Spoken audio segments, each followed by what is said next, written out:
जनक्रांती प्रतिष्ठानच्या मागणीला यश। धुळे जिल्हा रुग्णालयात सायंकाळची ओपीडी सुरू, सर्वसामान्य जनतेला दिलासा।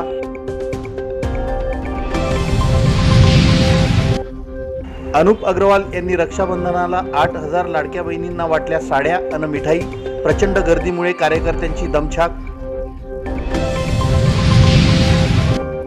खानदेश कुमार समाज विकास शैक्षणिक संस्थेतर्फे समाजातील गुणवंत विद्यार्थी व समाजभूषण पुरस्कारार्थींचा गौरव। आणि स्वातंत्र्य दिनानिमित्त मुक्टी येथे रिपाईचे समाधान बैसाने यांच्यातर्फे गुणवंत विद्यार्थ्यांचा पारितोषिक देऊन सत्कार। धुळे जिल्हा रुग्णालय येथे दुपारी 4 ते 6 या दरम्यान ओपीडी सुरू करावी या मागणीसाठी जनक्रांती प्रतिष्ठानच्या वतीनं धुळे जिल्हाधिकारी यांना निवेदन देण्यात आलं होतं। गेल्या 30 ते 35 वर्षांपासून जिल्हा रुग्णालय येथे शासकीय नियमात असून सुद्धा दुपारी 4 ते 6 वाजेदरम्यानची ओपीडी बंद असायची। गेल्या काही दिवसांपूर्वी जनक्रांती प्रतिष्ठानने दुपारची ओपीडी बंद असल्याची प्रशासनाकडे तक्रार केली। तसेच जिल्हा रुग्णालय येथे संपूर्ण जिल्हाभरातून दररोज रुग्ण येत असतात व ग्रामीण भागातून येणाऱ्या रुग्णांचे प्रमाण देखील अधिक आहे। यातच दुपारी 4 ते 6 या वेळेतली ओपीडी बंद असल्या कारणाने रुग्णांचे मोठ्या प्रमाणावर हाल होतात। या ठिकाणी सर्व सोयी उपलब्ध असून देखील रुग्णांना उपचारांपासून वंचित राहावं लागतं। या सर्व बाबी लक्षात घेता जनक्रांती प्रतिष्ठानच्या वतीनं जिल्हाधिकारी यांना निवेदन देण्यात आलं। लवकरात लवकर ओपीडी सुरू न झाल्यास आंदोलनाचा इशाराही देण्यात आला होता। निवेदन दिल्यानंतरही ओपीडी सुरू करण्यास विलंब होत असल्यानं जनक्रांती प्रतिष्ठानचे अध्यक्ष कुणाल चौधरी यांनी जिल्ह्याचे पालकमंत्री नामदार गिरीश महाजन यांची भेट घेऊन या विषयाची माहिती दिली। पालकमंत्री महोदयांनी देखील तात्काळ धुळे जिल्हा शल्यचिकित्सक दत्ता देगावकर यांना फोन करून विषयाची विचारपूस केली आणि लवकरात लवकर ओपीडी सुरू करण्याचे आदेश दिले। अखेरीस रक्षाबंधनाच्या शुभमुहूर्तावर या शुभकार्याला सुरुवात झाली। यावेळी उपस्थित रुग्णालयीन स्टाफचा जनक्रांती प्रतिष्ठानच्या वतीने पुष्प देऊन सत्कार करण्यात आला। तसेच जिल्हा शल्यचिकित्सक डॉक्टर दत्ता देगावकर यांचा देखील सत्कार करण्यात आला। जिल्हा रुग्णालयात दुपारची ओपीडी सुरू होणार असल्याचं कळताच जिल्हाभरातून समाधान व्यक्त होत आहे। तसेच यानंतर कायम दुपारी 4 ते 6 या वेळेत ओपीडी सुरू राहणार आहे। रुग्णसेवेत येणाऱ्या अडचणींची तक्रार जनक्रांती प्रतिष्ठानकडे करावी असं आवाहन देखील प्रतिष्ठानचे अध्यक्ष कुणाल चौधरी यांच्या वतीनं करण्यात आलं आहे। या प्रसंगी सोनू मुर्तडक, दीपक कोळी, मुकेश थोरात, जयकिशन चौधरी, सचिन पाटील, रोहित चौधरी, मिलिंद कानुगो, हरीश चौधरी, हर्षल बोरसे, करण करपे, पवन धात्रक आदी उपस्थित होते। धुळे या ठिकाणी गेल्या 30 ते 35 वर्षापासून दुपारची ओपीडी म्हणजेच दुपारी जी रुग्ण तपासणी व्हायला पाहिजे नियमानुसार ती गेल्या 30 ते 35 वर्षापासून या ठिकाणी होत नव्हती। तर या विषयाची तक्रार जनक्रांती प्रतिष्ठानकडे आल्यानंतर आम्ही जनक्रांती प्रतिष्ठानच्या वतीने जिल्हाधिकारी साहेब यांच्याकडे निवेदनाद्वारे सदरील बाबीची तक्रार केली आणि जिल्हाधिकारी साहेबांना तक्रार देऊन सुद्धा या ठिकाणी पाहिजे तसं हालचाली केल्या पाहिजे तसं त्या पद्धतीने यांनी या विषयाचं काही गांभीर्य न घेता याची काही लवकर दखल घेतली नाही।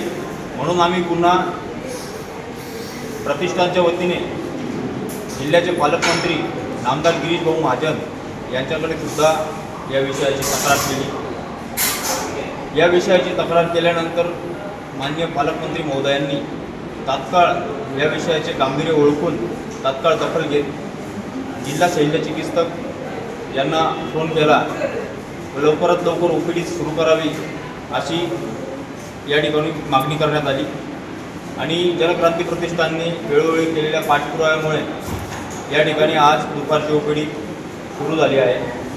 दुपारी 4 ते 6 या वेळेत आज रक्षाबंधन पासून ओपीडी सतत सुरू राहणार आहे आणि रुग्णांनी या ठिकाणी दुपारी 4 ते 6 वेळेत या ठिकाणी काही आवश्यकता असली तर त्यांनाही प्रतिष्ठानच्या माध्यमातून कळवण्यात येते की 4 ते 6 या वेळेत रुग्ण तपासणी या ठिकाणी कायम केली जाणार आहे। जय हिंद। मी महाराष्ट्र न्यूज चॅनलच्या बातमीपत्रास लाईक, शेअर सबस्क्राईब करा. सोबतच बेल आयकॉन प्रेस करायला विसरू नका. पाहत राहा मी महाराष्ट्र चॅनल. महाराष्ट्राचे उपमुख्यमंत्री देवेंद्र फडणवीस हे रक्षाबंधनाच्या दिवशी महाराष्ट्रातील लाडक्या बहिणींचे देवाभाऊ झाले. यामुळे या ठिकाणी 8 ते 10 हजार लाडक्या बहिणी जमल्या आहेत. त्यांना रक्षाबंधनानिमित्त साडी आणि मिठाईचा बॉक्स अशी भेट आपण या ठिकाणी देत आहोत. हा कार्यक्रम अतिशय उत्साहाने आयोजित करण्यात आला आहे, असं प्रतिपादन भाजपाचे विधानसभा क्षेत्रप्रमुख अनुप अग्रवाल यांनी धुळे शहरातील सर्व माझ्या लाडक्या बहिणींसाठी आयोजित रक्षाबंधन स्नेह मेळाव्यात केलं. धुळे कृषी उत्पन्न बाजार समितीच्या आवारात दिनांक 18 ऑगस्ट रोजी सायंकाळी रक्षाबंधनाच्या पूर्वसंध्येला धुळे शहर विधानसभा क्षेत्रप्रमुख अनुप अग्रवाल यांच्या पुढाकाराने विशेष महिला मेळावा घेण्यात आला. या मेळाव्यात अनुप अग्रवाल यांच्या हस्ते 8,000 साड्या आणि मिठाईचे बॉक्स महिलांना वाटप करण्यात आले. तत्पूर्वी हा कार्यक्रम राज्यातील विविध भागात सुरू असल्यानं याचं लाईव्ह स्क्रीनिंग या ठिकाणी महिलांना दाखविण्यात आलं. या कार्यक्रमात महाराष्ट्राचे उपमुख्यमंत्री देवेंद्र फडणवीस यांनी विविध जिल्ह्यातील महिलांशी संवाद साधला. महिलांना रक्षाबंधनानिमित्ताने अनुप अग्रवाल यांनी अनोखी भेट दिल्यानं महिलांमध्ये प्रचंड आनंद आणि उत्साह या प्रसंगी दिसून आला. यावेळी भाजपा शहर जिल्हाध्यक्ष गजेंद्र अंपळकर, माजी महापौर जयश्री अहिरराव, महिला शहर जिल्हाध्यक्ष वैशाली शिरसाट, बेटी बचावच्या संयोजिका अल्पा अनुप अग्रवाल, महिला नेत्या मायादेवी परदेशी, हिरामन गवळी, नागसेन बोरसे, भगवान गवळी, नरेश चौधरी, किरण कुलेवार, सारिका अग्रवाल, गुड्डू अहिरराव, प्रवीण अग्रवाल, बिकन वराडे, विक्की परदेशी, मोहन टकले, निलेश खेडकर, अण्णा खेमनार, अजय अग्रवाल, शशी मोगलाईकर, उर्मिला पाटील तसेच भाजपा पदाधिकारी आणि कार्यकर्ते उपस्थित होते. दरम्यान साड्या वाटप होणार आहे हे कळताच महिलांनी या ठिकाणी मोठी गर्दी केली होती. त्यामुळे साड्या वाटपात एकच गोंधळ उडाला. महिलांच्या गर्दीला नियंत्रित करता करता कार्यकर्त्यांची अक्षरशः दमछाक झाली. गर्दीतील प्रचंड रेटारेटीमुळे चेंगराचेंगरीसारखी परिस्थिती निर्माण झाली होती. मात्र महिलांना झालेल्या त्रासाचा अपवाद वगळता सुदैवानं या ठिकाणी कोणतीही मोठी दुर्घटना घडली नाही. संध्येला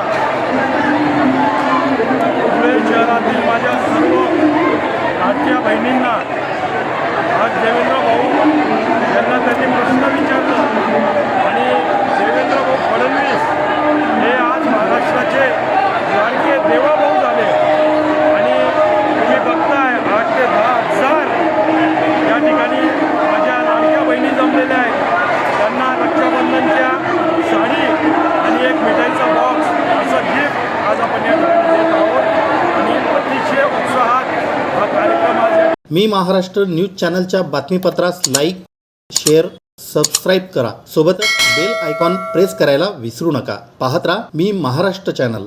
खानदेश कुंभार समाज विकास व संस्थेच्या वतीने संस्थेचा 21वा वर्धापन दिवस आणि विद्यार्थ्यांचा गुणगौरव सोहळा व जीवनगौरव समाजभूषण पुरस्कार सोहळा जिल्हा परिषद कर्मचारी संघटनेच्या भवनमध्ये आयोजित करण्यात आला होता. यावेळी भगवान सुप्रू सूर्यवंशी, सूर्यबान घोडके, पुंडलिक सोनवणे, गोकुळ सोनवणे, लोकमत नाशिक, बद्रीनाथ बसांडे, बापू गोरे, गुलाबराव सोनवणे, जिल्हा अध्यक्ष सुरेश बहाळकर, उपाध्यक्ष रतिलाल कुंभार, किशोर कुंभार, सुभाष कुंभार, तालुका अध्यक्ष उपस्थित होते. समाजातील उत्तम प्रकारे काम करणाऱ्या समाज बांधवांना पुरस्कार देऊन मान्यवरांच्या उपस्थितीत सन्मानित करण्यात आलं. प्रत्येकी शाल, सन्मानचिन्ह, मानपत्र आणि रोपकुंडी देऊन सत्कार करण्यात आला. त्यात उमाजी दगडू सूर्यवंशी जीवनगौरव पुरस्कार छत्रपती संभाजीनगर, सोमनाथ पुंजू सोनवणे समाजभूषण पुरस्कार नाशिक, चंद्रशेखर कड्डू कापडे जळगाव, अशोक निंबा सोनवणे सटाणा, पिराजी पर्वत सोनवणे साक्री, शेखर जिभाऊ बागुल पिंपळनेर आदर्श शिक्षक पुरस्कार, सखुबाई बन्सीलाल कुंभार शिरपूर आदर्श माता पुरस्कार, हिराबाई भटू कौतिक बच्छाव धुळे आदर्श मातापिता पुरस्कार, बापू नथू जगदाळे बन्सीलाल कुंभार शिरपूर पारोळा उद्योगरत्न पुरस्कार तसेच रमेश बहाळकर, भाऊसाहेब सूर्यवंशी यांचं देखील प्रशासकीय सेवेत उत्तम काम केल्यामुळे त्यांचाही सत्कार करण्यात आला.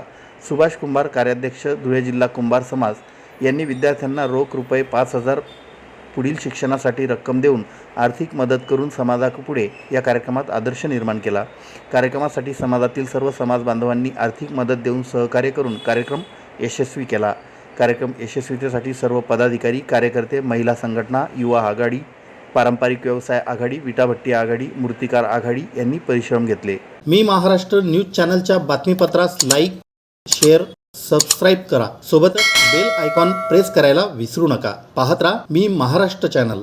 धुळे तालुक्यातील मुकटी येथील श्री छत्रपती शिवाजी हायस्कूल व पोपटराव गोविंदराव पाटील कनिष्ठ महाविद्यालय मुकटी येथे इयत्ता 10वी व 12वीच्या गुणवंत विद्यार्थ्यांचा Republican party of India Athawale गटाचे धुळे जिल्हा उपाध्यक्ष समाधान बैसाने यांनी पारितोषिके देऊन सत्कार केला।